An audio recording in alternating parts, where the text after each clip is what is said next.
എന്ന് പറയാറുണ്ട്. നല്ല മാതാക്കളും ഉണ്ട്, മോശം മാതാക്കളും ഉണ്ട്.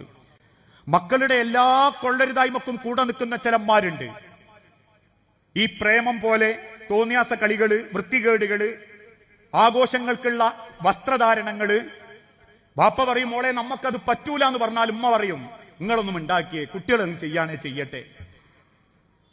ഉമ്മാന്റെ സപ്പോർട്ടോടുകൂടി വാപ്പാനെ പൊട്ടനാക്കി ജീവിപ്പിക്കുന്നവരുണ്ട്. എല്ലാ സൗകര്യം ഉമ്മ ചെയ്തു കൊടുക്കുക. എന്തിനുമ്മ ന്യായീകരിക്കുക? വാപ്പ ചോദിക്കാൻ വന്ന വാപ്പാനോട് ഉമ്മ സംസാരിക്കുക. എന്തിന്റെ പേരിൽ? ദീനിന്റെ ചിട്ടയുടെ പേരിലല്ല.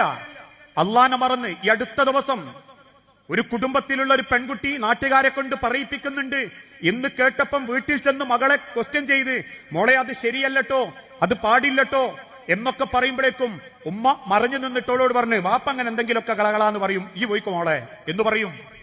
ഒരു വാപ്പാന്റെ സ്ഥാനം വാങ്ങിക്കൊടുക്കേണ്ടത് ഉമ്മാരാ.